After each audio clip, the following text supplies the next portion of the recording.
Have you ever walked into a room and forgotten why you went there? Maybe you lost your train of thought mid conversation, struggled to focus even though you got enough sleep?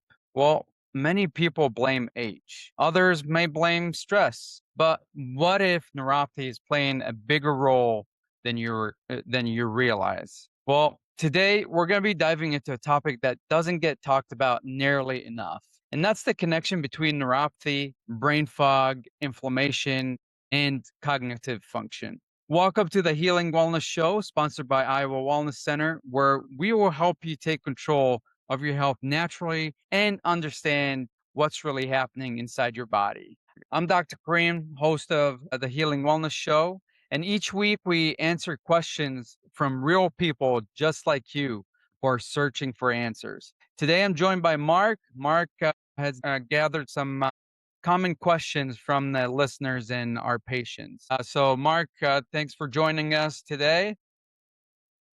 Not a problem. Thank you, Dr. Karim. One of the biggest questions that we're seeing right now is, can neuropathy actually affect the brain? Yes. So, neuropathy doesn't directly damage the brain the way that affects like peripheral nerves. But, however, everything goes to the brain, right? All these nerves, these are the highway to the hub, which is the brain. So, if there is damage, say, in your peripheral nerves, well, these signals are not going to be strong enough going to the brain. So, the brain's going to, in return, say, hey, you're not working as hard, so I'm not going to pump you sufficient blood flow. Or, hey, I'm not going to heal that wound. So that does affect the brain quite a bit.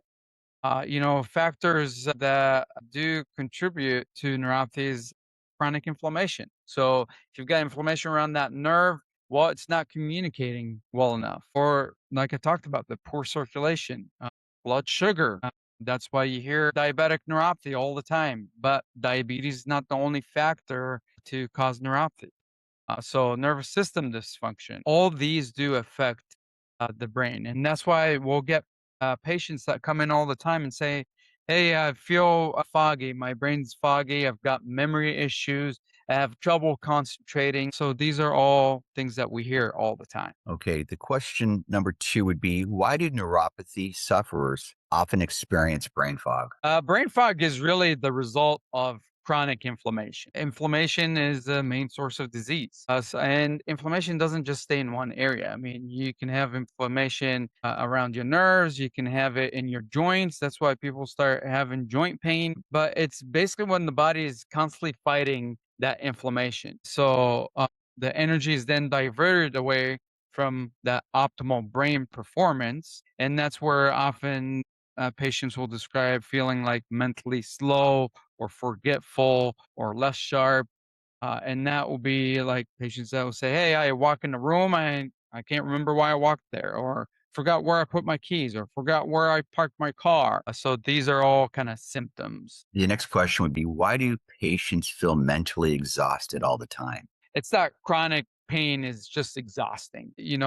When the nervous system is constantly sending pain signals, your brain is working overtime. Your body never truly gets a break.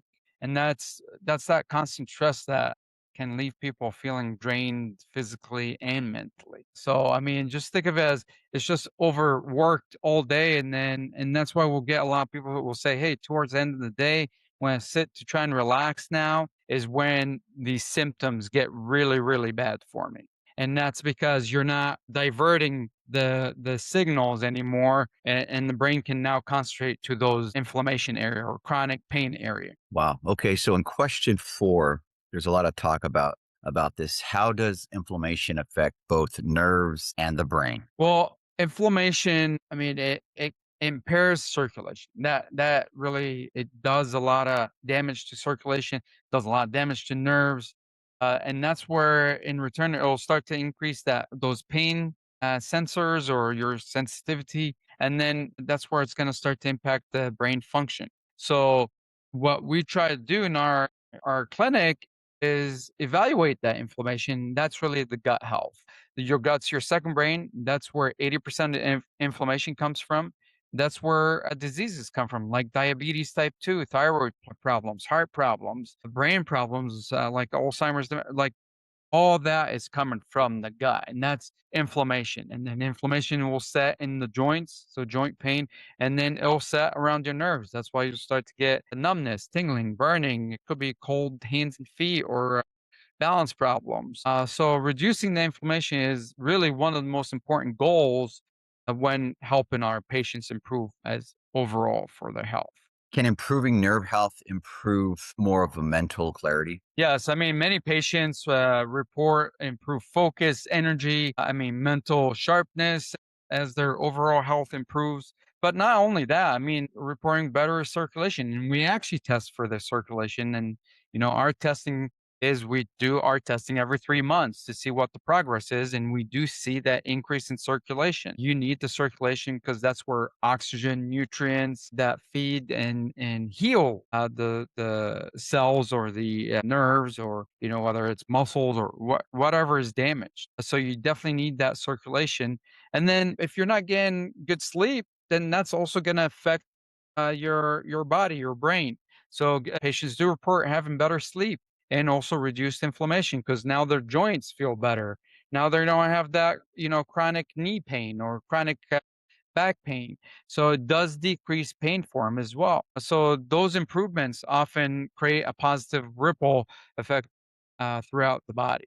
Awesome. Are there any like maybe testimonials that you can kind of maybe talk about? And because I know that you have quite a few. And I mean, I remember a patient that came into our clinic, Iowa Wellness Center, and primarily, they had numbness in their feet, and that was, they couldn't tell between the difference between carpet and tile. Their feet always felt cold to them, but they didn't feel that the feet were cold. So that is pretty serious. So a few months later, they told us that was testing, I think at the 6 month mark, that, hey, my feet are feeling better. I'm really surprised. They said, I'm feeling that mentally I'm there. I'm not forgetting things. And actually, they got to decrease some of their medications, which a lot of times medications could cause that brain fog. The biggest ones are going to be like gabapentin, Lyrica, Cymbalta. These are medications that patients do report all the time that they get brain fog. So we were able to get them off of that, which again, that cleared a lot of that brain fog for them. They were on a high dose. I believe they're on 2,600 milligrams. And then we took them completely off within 6 months. They just weaned off of it slowly. That's really something that you hear often and people start to realize. awesome, Dr. Karim. We're going to have a little bit of fun here, just kind of break it up a little bit. We're going to do just a few maybe rapid fire questions and see how you answer them. And it's kind of good, not just fire these out, but for the people that have heard what you've been talking about. So it kind of gives them an idea to see if they're really paying attention, because we want them to not only pay attention to their body, but we want to get them out of pain. So we're going to have a little fun if you don't mind. Yeah, go ahead. All right. So true or false, brain fog is just a normal part of aging. False. Okay. Inflammation can affect both nerves and brain function. Absolutely. I mean, that is absolutely true. Okay. If someone has neuropathy symptoms, they should ignore memory changes. Definitely false. I mean, those changes do deserve attention. Awesome. Thank you so much. So, just key takeaways here. So, if you remember nothing else from today, number one, brain fog isn't always just aging. Number two, chronic inflammation affects more than just your nerves. And number three, improving overall health may positively impact both your nerve health and your mental clarity. Next episode, we're talking about a topic that scares many people, but almost nobody discusses it openly. We're going to answer the question, when should neuropathy patients stop driving? Because that does get dangerous. I mean, when you hear about people driving into a store or driving into a home or a building, that is what I'm talking about. So we'll discuss reaction time, numbness, safety concerns, and how people can stay independent as long as possible. If this episode helped you in any way, I want you to take 10 seconds right now. Go ahead, hit that subscribe button. Most people listen and forget, but by subscribing, you're going to be helping us reach more people who are struggling and searching for answers. And if someone you love is dealing with neuropathy, Share this episode with them today.